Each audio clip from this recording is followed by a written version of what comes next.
Greetings.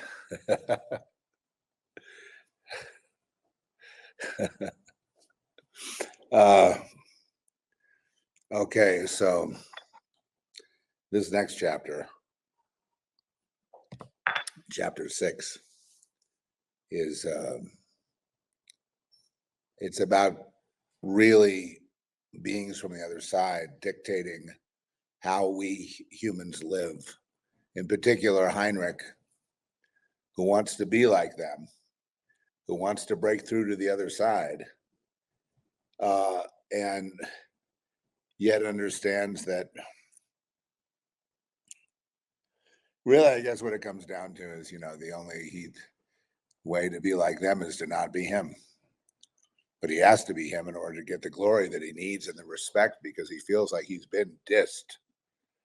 Meanwhile, Lorien is accepting her fate. She's beginning to remember some things. And so she's not so keen on just running away. And so this is where the actual narrative changes from, torture porn. You know what I mean? She gets abducted, she gets tortured, she gets sent out as a prostitute, whatever. This is where that completely deviates, okay, in chapter 6. Lorien's beginning to remember some things and decides, she's going to play the game. At the same time, she has an attraction to Heinrich, which is not that overstated in chapter 6, but that's a constant, that's a kind of a glue that's keeping her there. And that's good for her own life. And that's something they didn't really expect because they would loosen her chains, encouraging her to leave so they could then get her and punish her again and things like that. So, she's also runs into Charlotte is when you meet Charlotte, Heinrich's sister. And Charlotte is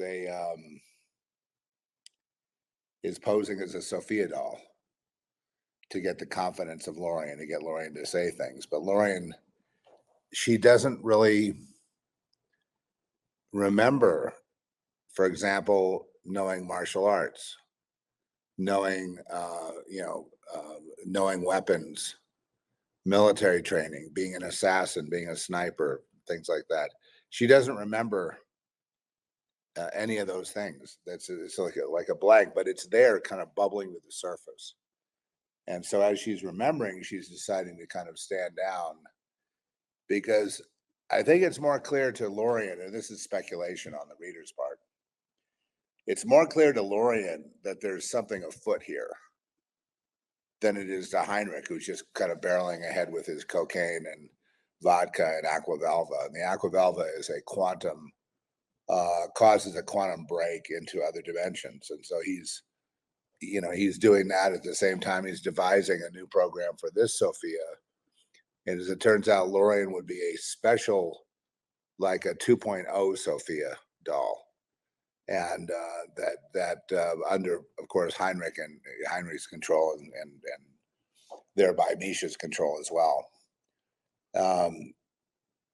Charlotte seems to have a psychic link into Lorien, but that doesn't explain Lorien's story. It just means a connection and control to a certain extent. And she's trying to coach her on breaking free of the mind control, actually, at some point. There's another side of Charlotte, which is a good side, but usually what you're going to see is the deviant side, the incestual side, and there is that going on between the two of them, and you do find that out in this chapter 6, and that's an old thing. It's who knows where that began, but it's going to be hard hitting. And we're getting into the meat of it. And as I said, Lorien still doesn't seem to understand. She's got flashes of karate or flashes of being on an assignment, flashes of military training. I mean, she's pretty much owned as a military asset, but you don't know that yet. Okay, I hope that's not too much of a spoiler. And happy reading. If you need this book, this published by Weird Book, the published version, this is the early draft version, not the complete this is like a special raw version of mine, okay? But then there's the Weird Book version, which you can get not expensively. It's a paperback, with a forward by Tony Timpone, one of the masters of horror, sort of a godfather of horror, that had a show with Eli Roth on I don't know, Netflix, wherever they have it, HBO, whatever. Anyway,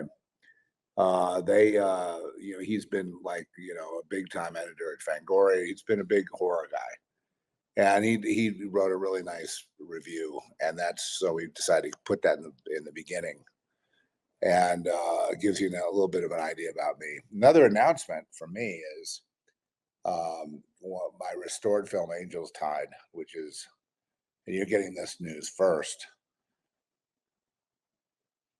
which Larry Wade Carroll convinced me to restore. Otherwise, it was just kicked around as terrible. I'm terrible. I mean, I'm very self-destructive. I must be just having real problems.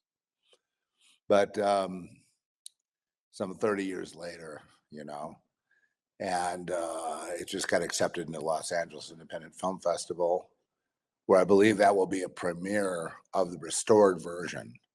And they were very happy to welcome the restoration. In fact, they gave me a separate paragraph. They had all these famous people in one paragraph, and then my name was separate in another paragraph. So that was pretty interesting. That I'm looking forward to meeting Young Lee and the crew. I mean, they really seem to be cinephiles, and I just love the fact that they like restoration, because there are some of us who, I mean, after Angel Tide, I guess I went through something. I tried to do another film after that, and I wasn't happy with the result. And, so there was two in a row. I was just, at the same time, I was under a lot of pressure. There was a kind of a Randy Quaid gang stalking thing going on with us. And I don't know where that came from. I think it came from my own family. I think they just put a hit on me. But I went, I had to leave LA, and I had to, it kind of came to a screeching halt. And then I finally went back to, now you can see the sun is rising in the middle of the wilderness, that's where I live. I mean, I live where there's nobody. Anyway, it got accepted to the festival, and it was kind of last minute submission, because we just got it done. I mean, it just got done like a couple of Fridays ago, and they were gracious enough to accept us, and they talked about me, about my past credits, and are kind of helping to promote. So I think it probably will be the film's premiere. I remember this festival when I was in LA too. Independent Film Festival. They have it in downtown LA, Santa Monica. Where else do they have it? They have it somewhere else. Santa Monica, Beverly Hills, and downtown, something like that, where they have different theaters.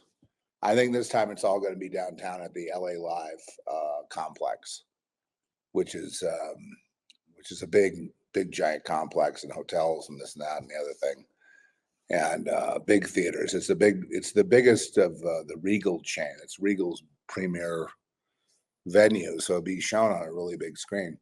So I feel really blessed because of that. And then we also got accepted to, and this is not horror, I'm just giving you this as an addendum. We got accepted to the, which one was it in France? Avignon. Avignon, yeah. I'm not sure about that festival. I don't know much about it, except that they've been at it for a while. It's a gold festival. It's a qualifier.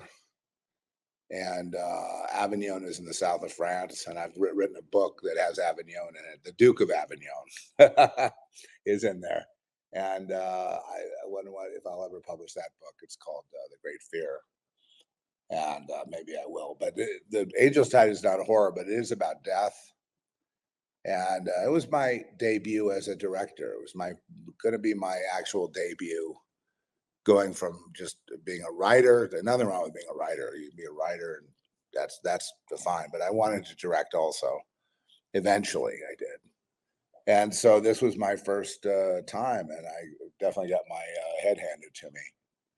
But I did get what I wanted. In the end of the day, I did get the shots I wanted. I got the performance. I got everything I wanted, and then some. So it's I was really happy to be able to release that. I don't know where it goes from there. I think it's going to some festivals in Europe, but I just find it interesting that it was made in LA and then it's going to premiere in LA at home, right where it was made. This is incredible. You know, a very, very, it's got to be a God thing. It's very blessed. And I'm looking forward to being there, actually. I hope. Um, you know, we have no guarantees, but yeah, I'd love to see that. Anyway, that's the news. The other thing is, oh, Crazed House. Go to Crazed House, get the book, look around. There's a terrific clown t-shirt. I have one. It's great. In fact, I should wear it now. We have it. A clown t-shirt of the clown that we're describing in this chapter. The clown head, you know, that's observing everything. That's like the real controller. And those of you who know what's going on in the spiritual realm, you understand those are demons, right? I don't need to spell it out to you. I mean, this is like they want to come in here and control humans. Okay, but they're in another dimension, disincarnate. Gee, I wonder what those could be. And so they're trying to get Heinrich to break through to the other side, of course, so they can have a portal to come in on. So Heinrich is basically working for them. Now, I don't go into a lot of explanation about this because I mean we don't need a book this thick. You know, it's a book that just gives you the story, but the book is very much okay. Here is the clown t-shirt. I'm taking too much time on the video. I'm sorry, but you're gonna love this. This is Girl Next. Okay. I got thrown at me. Okay. We'll wait for it. After reading this chapter, does that make sense? So there you go. There's the star of the chapter right there. And look at those graphics. That's a great t-shirt. I don't even know if there's any left, but that's my like one of my favorites. You can also get a Girl Next poster t-shirt. You can get any other books that I've written. Glass Backwards is available as well, and that's a published version, and that's it's not for everybody. You know what I mean? It's a real hardcore writing, and you know, it's like